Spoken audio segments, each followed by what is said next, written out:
Coming up today on Locked On Texas Tech, Red Raiders on the radar, off the radar, under the radar. How are we wanting it? How are we going to get it in 2025?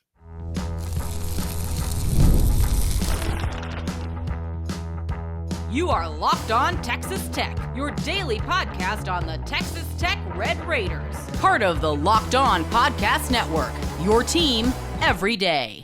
Great to be with you again on Locked On Texas Tech on the Locked On Podcast Network, your team every day, always free and available on YouTube or anywhere you get podcasts. And thanks as always for making us your first listen. Today's episode brought to you by Gametime. Download the Gametime app, create an account, and use our code LOCKEDONCollege for $20 off your first purchase.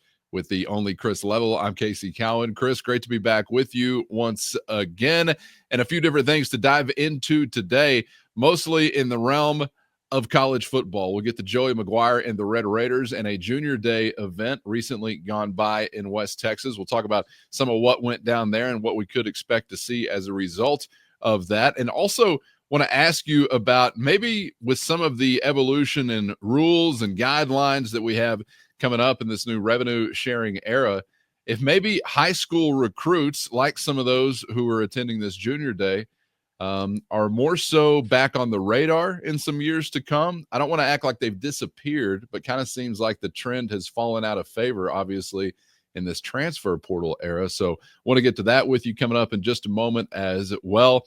I want to begin our conversation, of course, now with a college football season put to bed a few days ago and a national champion crowned. We waste, I don't know, maybe 5-10 seconds, taking a breath, and then we zoom right to 2025. You're seeing way too early preseason top 25 rankings already roll out, of course, from various publications. In this category, this context of preseason attention, Chris, been kind of an interesting couple of years for the Red Raiders, as you've been at one point in a dark horse category.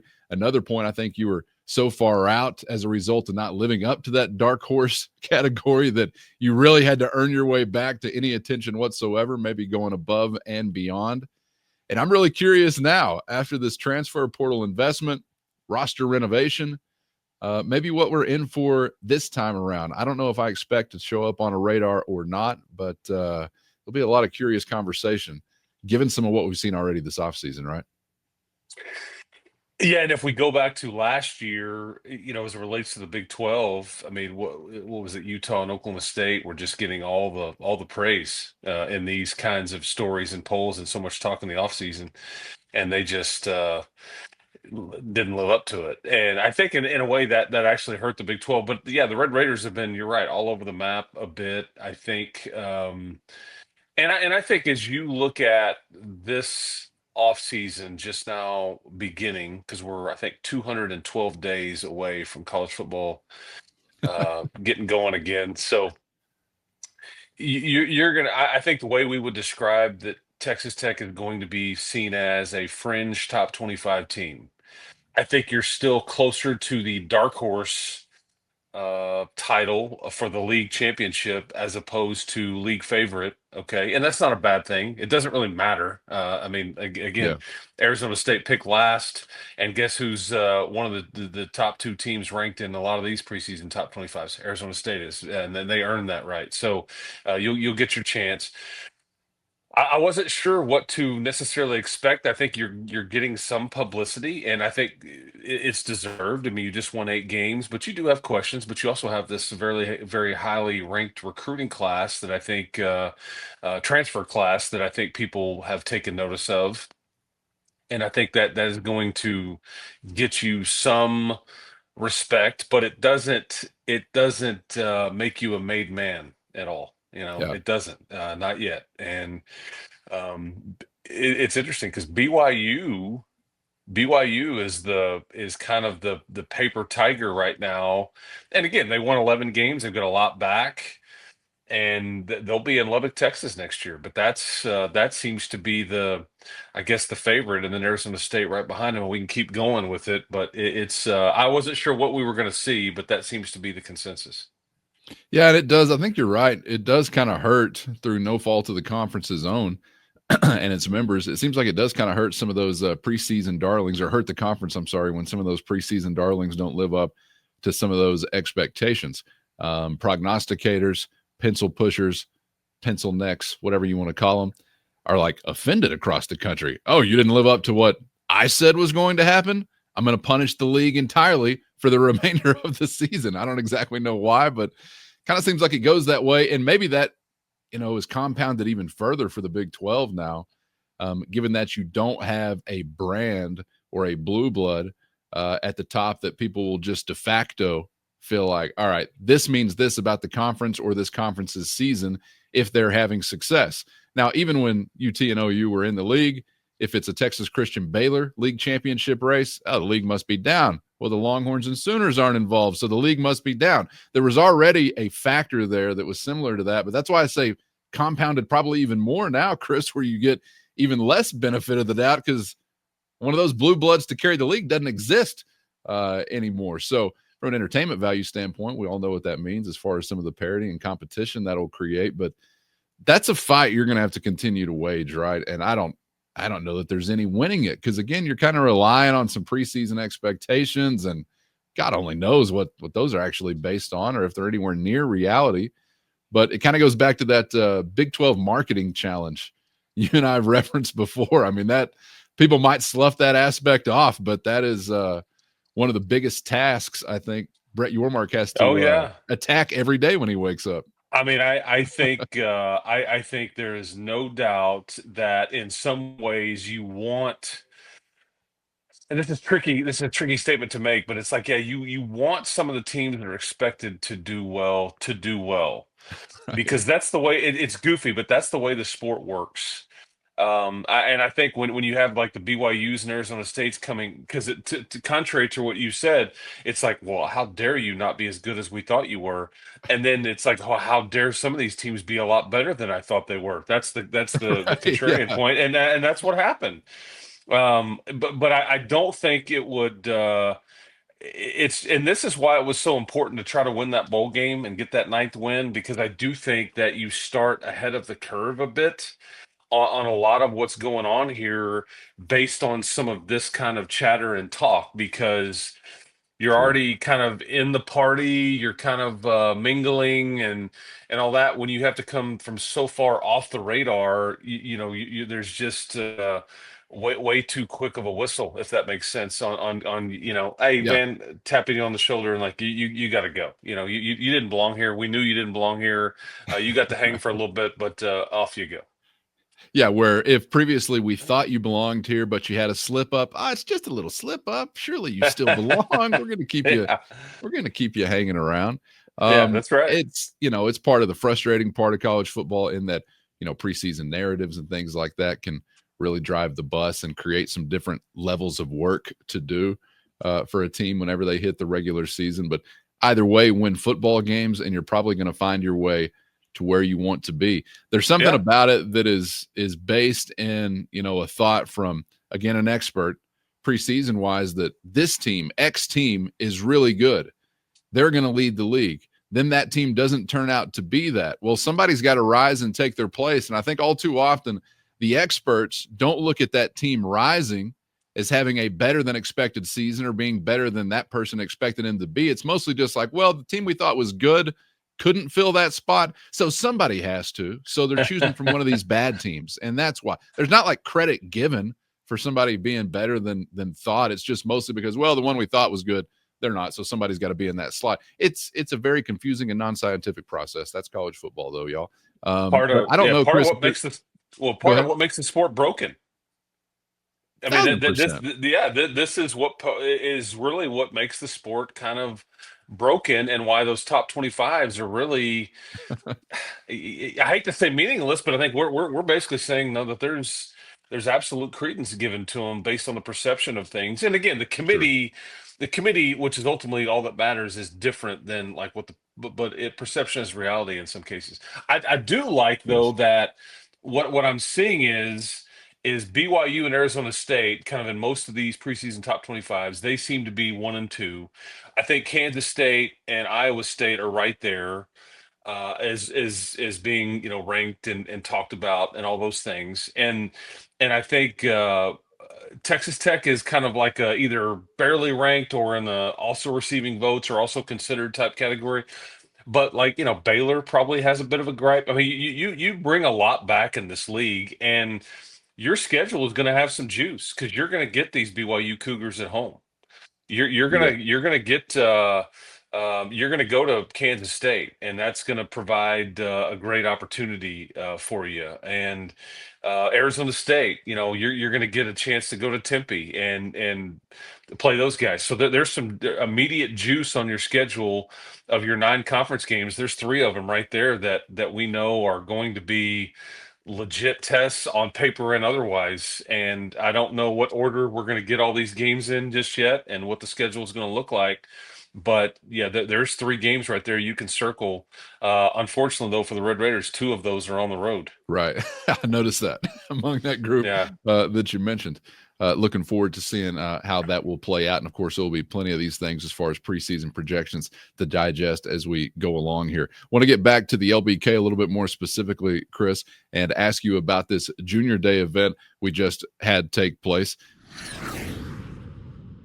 First, today's episode brought to you by TalkSpace, because therapy can be a game changer. It can help manage stress, improve sleep, and help you communicate more effectively. But finding the right therapist and fitting sessions into a busy schedule can be a challenge. That's where TalkSpace comes in. TalkSpace, the leading virtual therapy provider, makes getting the help you need easy, accessible, and affordable. With TalkSpace, signing up is simple. You can match with a licensed therapist who fits your needs, usually within only 48 hours. And it's convenient. You can have sessions from the comfort of your home and even message your therapist between appointments. Plus, TalkSpace is covered by many insurance plans, and for most insured members, there's a $0 copay. And as a listener of Locked On Texas Tech, you're going to get $80 off your first month with TalkSpace when you go to TalkSpace.com/LockedOnCollege and enter our promo code SPACE80, SPACE 80. That's space 80. To match with a licensed therapist today, go to TalkSpace.com/LockedOnCollege and enter the promo code SPACE80 to get $80 off your first month and show your support for the show. That's TalkSpace.com/LockedOnCollege and our promo code SPACE80. I want to get back to the LBK a little bit more specifically, Chris, and ask you about this Junior Day event we just had take place. Can you give us some context of where we've come from with the Junior Day? Because you've obviously been covering these things for a long time, and I know none of this stays the same. So how has it evolved over the years, whether in importance or the way that programs go about making these things happen? And in a minute, I want to get to whether or not maybe you foresee in years to come a return to some more prominence among, I guess, prep level or high school level prospects that have not quite gotten as much attention as they used to maybe in some recent years because of the transfer portal era. But first, the Junior Day context. What's going on with these things, and what have you seen as far as what they are now compared maybe to what they once were? Well, it is an event that I think used to. This was really the kind of like the first look at what you were kind of trying to put together from a recruiting class standpoint. It always involved a home basketball game weekend typically. And I think that, boy, did you pick a good one this past weekend to have a great crowd and a big win and all those things. So that's usually like the tail end of that day, because it's this is an event that you can't pay for people to come in here. It's invite only, and you're not looking for just all comers. This is very specific, and you're trying to kind of get a leg up on the process with some of these prospects and everything like that. But they've got to get out here on their own, and if they spend the night, whether it's 1 or 2 nights, it's on their dime. And so that's why Lubbock has always been a bit tricky for you in that realm, and trying to get, because people in around Austin or the Houston area with College Station, whatever, there's just it's so close proximity that you could just kind of do it without even thinking about it. Like we could be home the same Yeah. night, not even that big of a deal. And Lubbock is a bit trickier from that standpoint.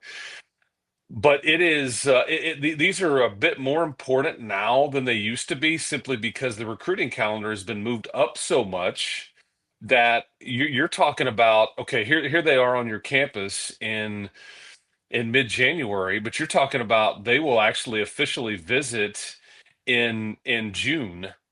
and probably most will decide, either before that point or during those visits, and then be done with this. So this is like, it's a lot more sped up, if that makes sense. And I think that's why these are that much more important. And for Texas Tech, okay, so here's the thing. I think there was a 2 or 3 year window there where you're kind of wondering, okay, do we need to be as worried about or all in on like a 25-man high school class, knowing that we're going to take, you know, a handful of guys in the portal, and so the high school numbers drop to 17, 18, or whatever. I think you will get you I think you'll get to a point to where this is a bit more important, kind of back like it used to be. And I'm talking about high school recruiting in general. However, the one caveat is I think that, because I don't know with these new rules if you're going to get as much movement in the portal as we've seen. You're talking about contracts and contract buyouts and all the stuff. It won't just be as easy to move about the cabin freely as you want to. Yeah. And I think may put a bit more importance on your high school stuff. But you're in a situation where I think that you want to really be good at landing higher end high school players. That's what I would say. It's the fringe guys, the developmental guys, that you're still going to have to be a bit um I have to make some serious decisions about, like, okay, do we have room to take this player and then sit here for 3 or 4 years and while they develop and all those things. But what we saw play out this past weekend on campus was they really had a bunch of high school offensive linemen on campus. And I think they're making some serious headway there. And so I think that there's still a premium on big people. Okay. And I think that's where you can, the development there is certainly key, and you would like to continue that process. But, and again, you're getting to show off a brand new building, man, that a lot of these kids have not seen before, because it's basically just now been finished, and there's certainly some wow factor there. This is where you get to spend all of your time, and I think that would certainly play a part in a lot of these kids' minds. Oh, no question. You would hope it would. I know that you've described, that aspect. It's almost sounded like being diminished a little bit over the years, as far as kind of the facilities weapons race, where that seemed to be one of the most prominent things once upon a time. Am I hearing you correctly? Well, I think with portal guys, it doesn't factor in much. Oh, I okay. Those think that have already with been on the with level. right, I think that it comes back into play a lot more now that we may be a bit more even across the board as it relates to revenue Gotcha. sharing or NIL or whatever.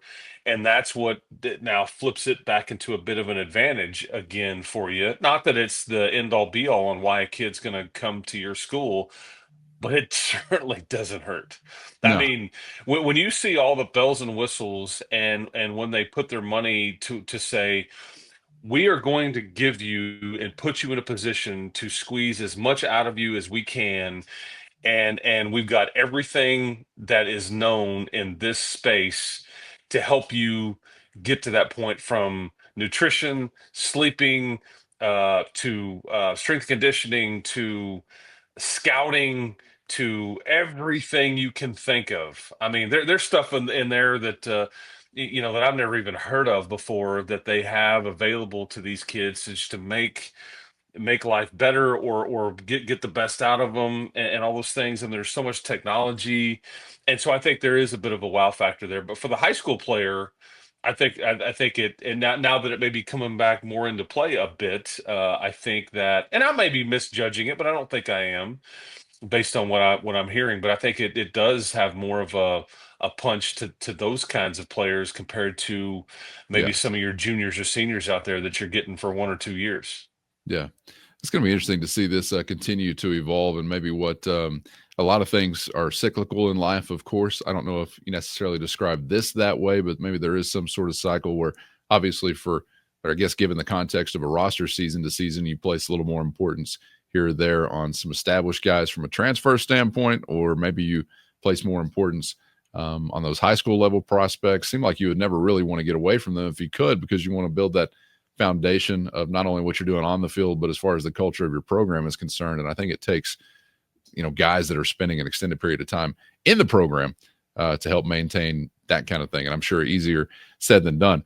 Seemed like it was kind of hard to keep track, but I think we saw from Joey McGuire his ex-bat signal as to somebody deciding to be a Red Raider during this course or shortly thereafter following the weekend, Chris. But I know we also had portal considerations that were a part of that as well. So I don't know necessarily what it referred to, because there was a whole lot going on. The visit with the wide receiver target, as far as the transfer, that did happen, didn't it? Yes. Yeah. So I don't know. And at the time you and I are talking, there's no necessarily resolution just yet. But yeah, you got a high school corner over the weekend, and with some measurables to him and all those things. So that's kind of, and there'll be more movement, and I think we're still trying to determine, on spots and all those kinds of things as it relates to transfer portal for the immediate. But again, as we've talked about, you're not necessarily done there, but you may punt till the spring to kind of ultimately kind of figure out where things are at. But again, you've got a lot of decisions to make on your own roster, where not everybody's going to get to stay, which is the harsh reality of it. Yeah, and that's I don't know, that's sort of a new, I don't want to act like it's totally new, but sort of a new conversation in college football. I guess some people are sort of sentimental about the way things were. I don't really bemoan anything necessarily, that just more so kind of mirrors, I guess, what real life experiences are like. But there is going to be a new part of this process that's a little uncomfortable, no doubt about that. All right, appreciate that look inside there to something that maybe doesn't get quite as much attention as it deserves, but could be more and more prominent as you move forward. And I guess, as you mentioned there, the offensive line, that stands out as one of those position groups that I don't know, is that more prone to being best served by developing guys over time as compared to some others that you might get at different positions in the transfer portal? I know that's always one when we talk about, high school level guys, that is one of the tougher transitions, right? In the trenches. First, today's episode brought to you by Gametime. Whether it's sports, music, comedy, or beyond, we all love going to live events. And now Gametime has made it even easier to get tickets for your favorite events with their new feature, Gametime Picks. This feature trims all the fat to show you only incredible deals on great seats, so you don't have to waste time searching through thousands of tickets. You'll always find can't beat deals. Plus, the app's all-in pricing shows the total cost up front with no surprise fees at checkout. Take the guesswork out of buying tickets with Gametime. Download the Gametime app today, create an account, and use our code LOCKEDONCollege for $20 off your first purchase. Terms do apply. Again, create an account and redeem our code LOCKEDONCollege for $20 off. Download Gametime today. What time is it? Gametime. And you just can't get away from trying to recruit your own and develop at that spot. And as we've seen, it's hard to fix, with the portal and all those. And then, even though you've added 3 guys this year, only one of those gets to stay around here for a bit longer, and Howard Sampson, which that's why I'm so fired up about him, because I think that he could lock up a spot. But I mean, you're in a better spot than you have been because of a guy like Sampson, who was very highly thought about, or thought of in the portal and all those things. But I think, Sheridan Wilson is got multiple years, and now you're allowing more time for Jacob Ponton and some of these type, Nick Fatig and these guys. And so at some point you'll be able to hand the baton off, because some of these guys are going to factor in this year, whether it's by injury or whatever the case. But then it's a year from now, that's when I really think you kind of turn it loose and say, okay, we are largely homegrown here, and we've got a pipeline, and you just have to keep growing them up. And it's just funny, because as good as Jacob Ponton potentially will be, it's like seeing him up close. There's a difference between 285 19-year-old versus a 325-pound 23-year-old. There's just a Yeah. world of difference in everything about this individual. And that's what, because I think there was some concern going into the bowl game. Okay, we're going to start punting at left tackle. And I think the concern was we just don't want him to get bull rushed because he may not be able to hold up. Just it's science, right? And Yeah. and I think that, they I think you get into like let's help him. Let's move the running back over to that side. Let's put a tight end on that side. Let's help there. But at some point, you would like for you to be largely homegrown and be able to excel. And you're getting close. And I feel like we've said this, but again, like we thought Caden Carr would be somebody that would factor in, and now he's playing for ACU. Yeah. And it's just the hit rate on these it's about 50%. Holton Hendricks is another name that I think really emerged that they were very excited about. But it's just the more time you can give those guys to eat like you need them to eat and be in your kind of weight room and just grow up without throwing them into the fire, the better off you are. Yes, sir. There's no replacement for time, but unfortunately, we're looking for help yesterday. All right, Chris, appreciate the insight and perspective and the time as always, my man. Enjoyed it, and we'll see you for another as we wrap up the week. Hey, sounds good, man. Guns up, everybody. We'll talk to you next time. And yeah, gearing up for I guess what is a Sunday home game That's here right. over this weekend, which is quite odd to the system. Bit of a shock there, but hey, man, take them as they come, right? That's right. And hopefully the Lord will truly be with us and caring about Red Raider basketball on that day. I appreciate you guys for being with us as always. Thanks to the everydayers for being out there. If you are not subscribed, make sure you get that way on YouTube or anywhere you get podcasts so you never miss an episode. And a big shout out to the Matador Mob Insiders. If you are interested in being one of those, hit the show notes, find the link for a free 14-day trial. That's your direct line to Chris and myself with one-on-one text sent straight to your phone. For Chris, I'm Casey. Thanks for the time as always. And we hope to see you back for the next round on Locked On Texas Tech.